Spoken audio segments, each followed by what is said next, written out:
Cal, I have a pressing question for you. What do you think about Auburn? It'll look good on you. I don't mean my hair color, I mean the team.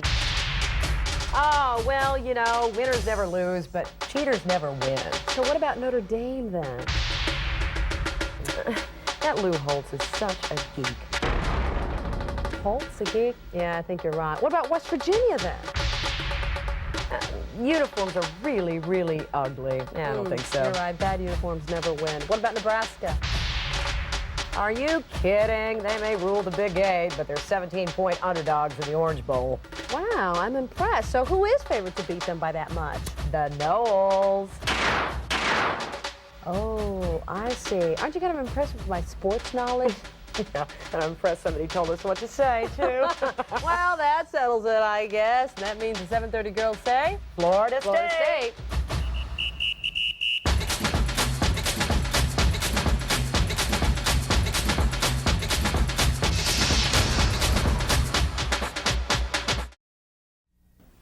Hi there. I'll bet you're looking for these two, Kelly and Jessica. Well, it's New Year's Eve, and they're off. And sports is taking over because we want to answer the question, who is number one?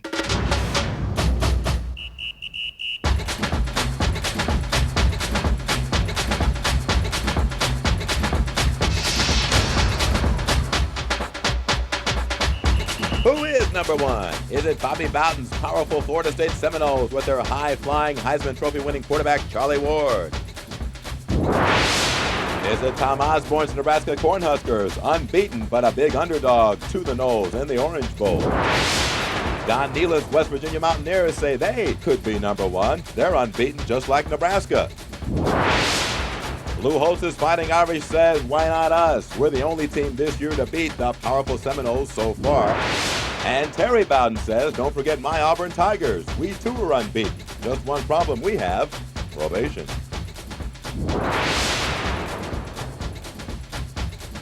Hello, everybody. Well, yes, indeed. It is New Year's Eve. We are one day away, actually just a few hours away from ringing in the new year, and one day away from settling the big question in college football. And here it is.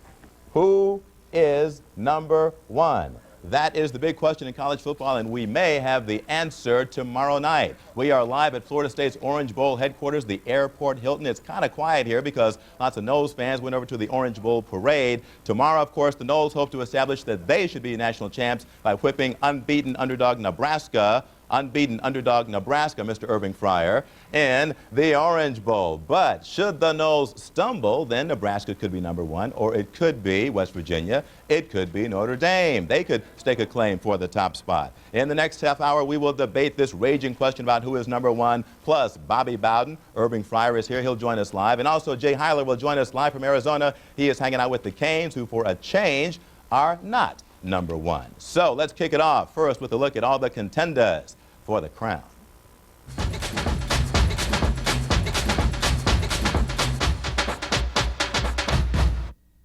If we win this game, then there's no doubt we should be number one in the country. Nebraska has reason to make such a claim. After all, they're unbeaten Big 8 champs, ranked number one in the coaches and Bowl Coalition polls. But if they're so good, why are they expected to get trounced by once-beaten FSU? The Noles, with the Heisman Trophy winner, the coach everybody loves, and a number one AP ranking, also make a strong claim. If Miami wins its game and FSU beats Nebraska, FSU will end up beating 4 teams with 10 wins. And I'm not sure anybody has ever done that. But wait, what about West Virginia? Nobody's beaten them. The Mountaineers feel shunned about being ranked third and shut out of a showdown with Nebraska. But other than wins over Miami and Boston College, the Mountaineer schedule had mostly hills. Which brings us to Notre Dame. The Irish certainly had a wicked schedule. Sure, they lost once at home, but since they beat Florida State, why shouldn't Notre Dame be ranked ahead of FSU if both win on Bowl Day? I think that if you want to look at it week in and week out, we played as well as any football team I've had as a total team. But we're not a great football team, but we have played some great football. Ironically, the best team might not even be playing. Unbeaten Auburn has the record and the tough schedule to back it up. The Tigers even have a coach named Bowden. Only one problem, they're on probation. Oh, I don't know. I think there's always going to be a debate no matter what happens.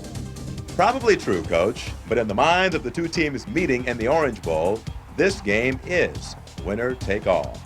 If we come out and win this game, I think it will say who's number one. If Florida State wins, it's still kind of a toss-up because, Notre Dame beat them, so I don't know how they can be ranked ahead of Notre Dame, but if we win this game, it's no doubt who the champion is. We hope to go out and play so well that, it doesn't have to come to a coach championship. That's what we get, that's what we'll take, but hopefully we don't have to.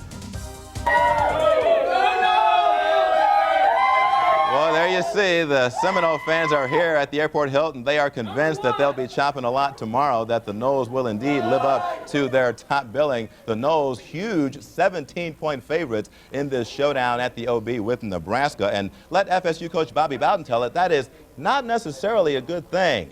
I sat down with the affable head Seminole yesterday, and among other things, we talked about the big burden of being expected to win big. Odds makers did not do you a favor here, did they? No, they really don't. That is tough. Of course, first place, we've never been in the final game of the season where all the stakes are out there on the table. Second place, it's like telling the other team, y'all ain't got a chance to beat Florida State.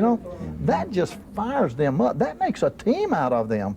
They're on a crusade. The voters, though, who will ultimately decide this national championship might say, if FSU doesn't clobber Nebraska, the Noles weren't sharp, and maybe they would take a second look at that's true. Their voting. That's true. To me, there's still 4 teams that can win this doggone thing, But we will not go out there with the idea that, and I won't do it because of a defensive mechanism. I won't go out there and tell my team, hey, man, we got to win big. We got to win big. Now, what you'll do, you start pressing. You start pressing. You go out there and your kids, hey, man, we got to win big. And first thing you know, you're down 7-0. Well, that big gets bigger, and you start pressing more. I won't do that. We're in the locker room. It's right before kickoff, Coach. All the players are on one knee, because I know that's what you do. You pray a lot. What are you going to say right before you go out on that field? 80,000 people there in the Orange Bowl. I would tell my football players to go out there, be loose as a goose, have a good time, and play as hard as you can play. But, Coach, we want to win it for you. I don't be honest. Not to say y'all lying. I say y'all lying. Y'all want to win it for y'all. With all the things people have said about Nebraska against Florida State, Nebraska doesn't have a chance. Florida State will just beat, they don't deserve to be there with Florida State. Now, if you don't have the right attitude, you start believing all that stuff, and Nebraska will kick you clean out of the stadium. So it does get back down to your attitude. So the lesson here is humility for Florida State. Yes, sirree, man. It most certainly is. You still love this? Oh, I love it. I sure do, yeah. If I lose my love, I get out of it. But no, I love it. How much longer are you going to do it? I'm going to do it as long as my health holds up, because we don't have a mandatory retirement in Florida, despite what my son says when he's out recruiting. Daddy's going to retire at 65. The reason I don't want to retire, because after you retire, the next major event is death. And I'm going to stall that as long as I can. Well, I know a lot of people in South Florida, believe it or not, we'll be rooting for you. A lot of folks here certainly want the national championship, if it can't be at UM, to remain in the state. I'll be honest with you, I've been that way all along. I've voted Miami at tops every year. Now, we have to play them. We're one of the few people that's willing to play the University of Miami. But if we can't win it, I like for it to stay at home. If we can't win it, Miami, I would want to see win it. If Miami and us can't win it, to be honest with you, I wouldn't mind Florida winning it. Wouldn't mind? No, wouldn't mind. That's a little bit tougher. That rivalry runs a little bit deeper. The one and only Bobby Bowden. Okay, when we come back, we'll further deal with the question of who is number one with the other side. Nebraska, Mr. Irving Fryer, a big alum. Of course, we know what you think the answer to that question is. You know what I think. It's man, you can't be marking up our stuff like this. Well, you can't. Wait a minute. Nebraska. We'll be back to talk about the Huskies in a minute. Nebraska. Right there.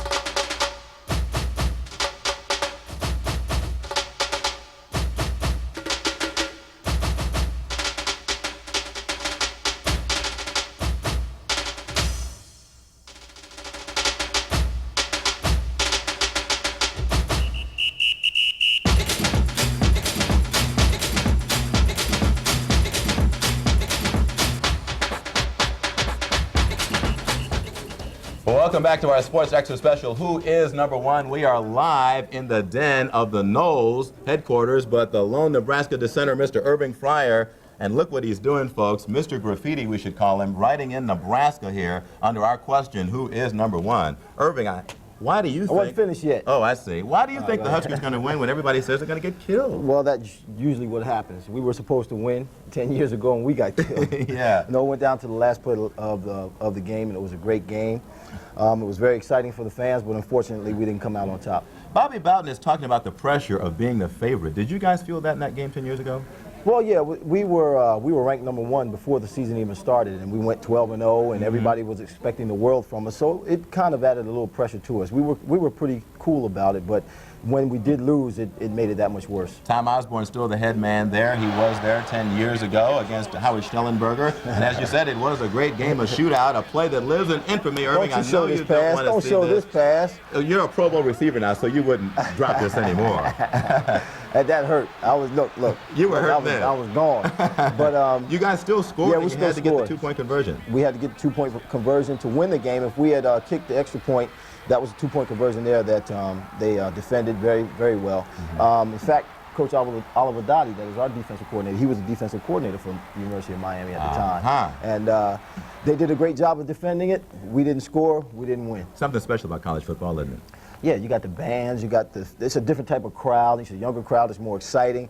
They're more into football. I think it's not as commercialized as professional football is, and it's real exciting. There's a lot of guys out there flying around that just want to play football. Don't go away. We're going to look now at these Huskers, the team you say will be number 1.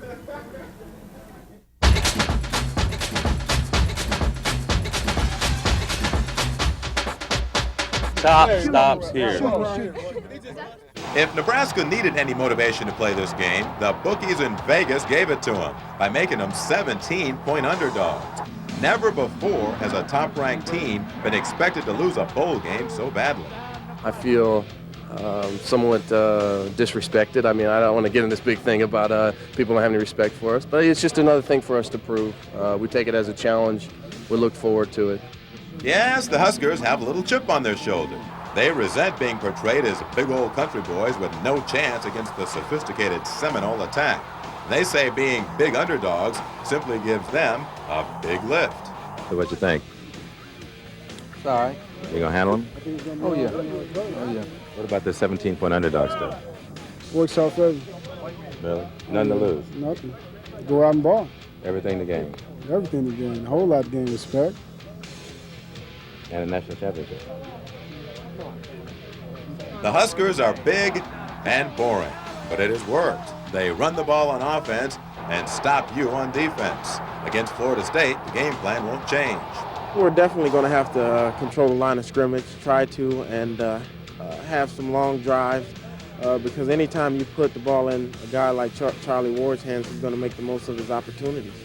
The head Husker is the likable Tom Osborne. Like his FSU counterpart, Bobby Bowden, he's never won a national title. His Huskers have lost 6 straight bowls, 3 to the nose. Coach, in your mind, will this game absolutely settle who is number 1? Oh, I don't know. I think there's always going to be a debate no matter what happens. But I would assume that the winner of this game will probably come out ranked number 1.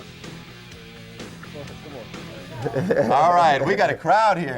Seminole is joining us. Toledo Walls. Toledo, what do you think about Irving saying First of all, Nebraska's going to win? he's got the wrong shirt on here. Yeah, he does, doesn't he? Good luck tomorrow. We'll be back in just a minute with more on the question, who's number 1, including a visit to Arizona. Jay Heiler is there hanging out with the Canes, who are having a fiesta of a good time. All right, so the big question is, who is number 1 in college football? I got a bad feeling about this, but we're going to go ahead and go to the phones. Rick in Miami, you're first up on the press box. If FSU played West Virginia 10 times, be honest with yourself, how many times do you think West Virginia would win? Maybe 1? Maybe 1. That's if I decide to give you that. FSU is, without any question, the best team in the country. Seminole stink. Seminole stink? You're being outsmarted now by a 3-year-old. Yeah, Rick, don't even worry about it because you're not the only one in this crowd that's going to need help from a 3-year-old to decide this issue. Thank you, Ed, Rick, and 3-year-old Ricky Sanchez. Well, usually any number 1 debate centers around the University of Miami, but this year the Canes, with an incredibly off 9-2 season, are just another bowl team this year. In fact, they're hanging out in Arizona at the Fiesta Bowl, and Jay Heiler is hanging out with them. Hello, Jay. Hello, Jimbo, and feast your eyes on the Fiesta Field, the stage for tomorrow's Fiesta Bowl between Miami and Arizona. Technically, the game is a sellout, but plenty of tickets to be had, $40 face value, and we hear scalpers are dumping them for $10 a seat. Now, we've been telling you all week that no, Miami will not play for the national championship this year, but still, it's been a wild week in the Wild West.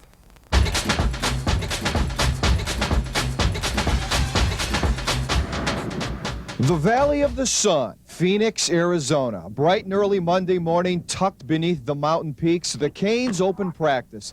And try as they might, they never had the look of cowboys. Is that the best you could do for a cowboy hat? Hey, this hat's been there since day one, and it's staying there. And when I got here, I looked at it, and it looked like this, and I had to reshape it, so it's a cowboy hat, Jay. It's the only thing we got. But they would not be denied from mounting up, so on Tuesday, the fearsome foursome of Patrick, Crine, Sapp, and Heiler climbed into the saddle for a ride into the sunset. Where'd you get these cowboy boots, huh? At the crib. At the crib, huh?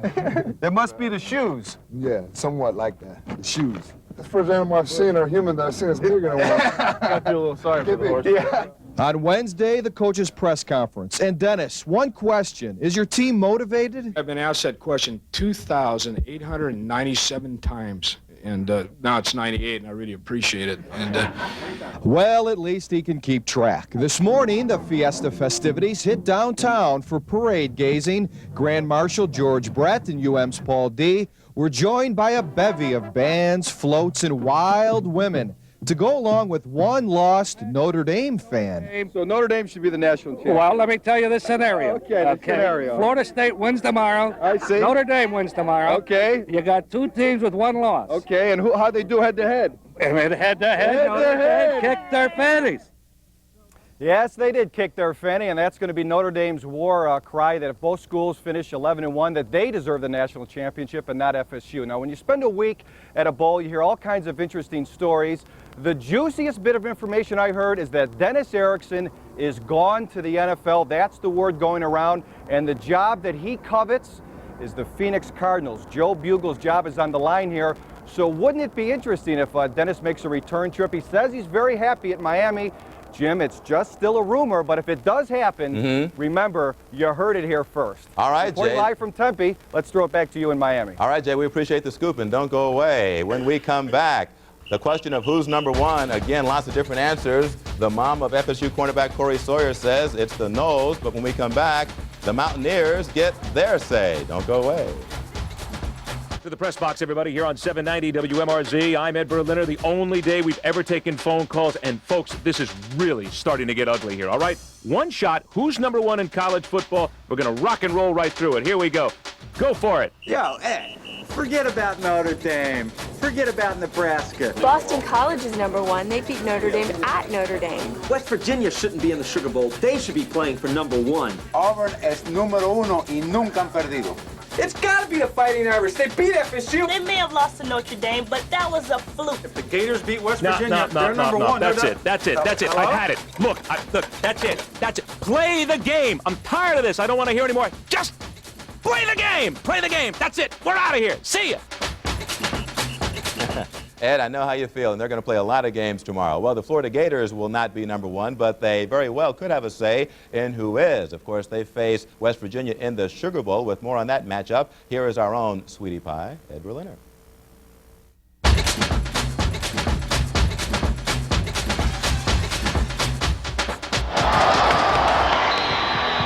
Let that celebration begin. West Virginia has done it. What else can West Virginia do to stake their claim to number one? They've won all 11 of their games, 4 of them against bowl teams. Sophomore running back Robert Walker ran for over 1,100 yards, and quarterback Jake the Snake Kelchner led the nation in passing efficiency for much of the season. Still, the Mountaineers feel they haven't received their just due from the voters. You can't just come off and say the hillbilly town. Like, I read a comment where the guys were wearing straw hats and, straw hanging out my mouth. Okay, that's good. That's all fine and good. But when those guys put on their pads and uniform, they look like a very respectable team. Now, the Gators have never won the Sugar Bowl, but this Gators team poses serious problems for the Mountaineers. Running back Eric Rett shattered Emmitt Smith's school rushing record, and quarterback Terry Dean has been red hot since retaking the starting reins. we have a lot to play for this time around. A lot more than we did 2 years ago. You know, we can be the highest ranked Florida team, you know, possibly ever. First team to win 11 games. First team to win the Sugar Bowl. But in the screwy world that is college football, West Virginia has several chances to be number one. A blowout of the Gators, coupled with an unimpressive Seminoles victory over Nebraska, could sway some voters to believe in the Mountaineer mystique. Harry, can you hear me? All right, we are back live with the question, who is number one? And of course, Keith Tribble hopes that number one is decided in the Orange Bowl. Keith is the executive director of the OB, and you got a little wet tonight at the parade, didn't you, Keith? Well, it was a little wet to start the parade, but we were fortunate enough that we finished the parade without any rain. Good. Keith, a lot of folks say that this game, this Orange Bowl game, is very important to rebuilding Miami's tarnished image. Do you agree? Well, I think it'll help. We've had a rough 4 months with some negative publicity about Miami, and I think if the Orange Bowl game and the festivals that surround the Orange Bowl can bring a positive image to Florida, especially to Miami, then we feel that we've played some small part in that. I know you're a Gator, Keith, but I'm going to put the question to you. Who's number one? Well, number one is going to be decided between these two teams, between Florida State and Nebraska. Spoken like a true chairman of the Orange Bowl Committee. Thank you very much, Keith. Thank you very much, Jim. All right, Keith Tribble, actually the executive director of the OB. All right, let's go back out to Jay Heiler, who, as we heard a few moments ago, reported that Dennis Erickson, head coach at the University of Miami, reportedly is about to leave the Canes to take a head coaching job with the Phoenix Cardinals in the NFL. Jay, can you elaborate? Well, Jim, I said that that's a rumor that I heard. I don't want to say he's definitely leaving, but I heard from a source outside that has got some NFL connections. He heard from another team in the NFL that, yes, Dennis was leaving. I heard from another source. I talked to him. I said, hey, would it be the Dolphins' job? They said, no, it's the Phoenix job. And I think this stems from the fact Dennis has said he is not bothered by what has happened this year, but I think he's hurt by the fact he's won 2 national championships. There's a lot of negative reaction. They're 9-2 this year, and people are saying that he can't win without Jimmy Johnson's recruits, and so it just might be the chance. Plus, his relationship with Tad Foote is not very strong. It happened 3 years ago at the Cotton Bowl. That started the bad feelings, and I think that there might be a realistic chance that even though Dennis has said he's happy, he might want to head to the NFL. All right, Jay, I know you'll keep on top of that story, and thanks for bringing it to our attention. All right, thanks so much, Jay, and thank you for joining us this New Year's Eve to deal with the question of who is number one. Maybe by tomorrow night, we'll know. Then again, maybe we won't. But you know what? That's the fun of college football. Happy New Year, everybody, and thanks for watching. Good night. One more. Under pressure. Fires for the end zone. Yay! Touchdown! Jimmy Prime, Illinois!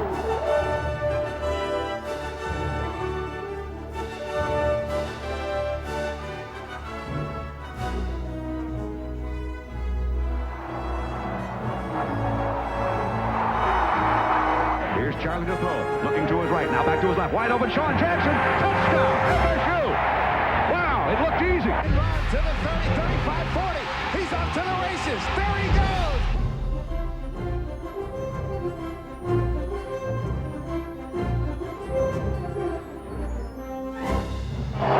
Can't tell you exactly how it started, but it's one of the biggest fights that I've seen in some time.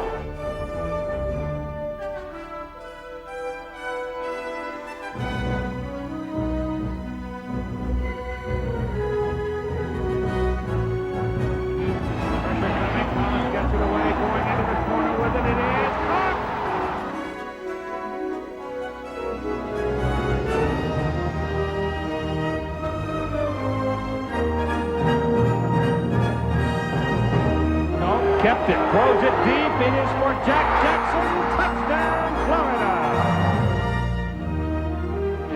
There's a pass intercepted.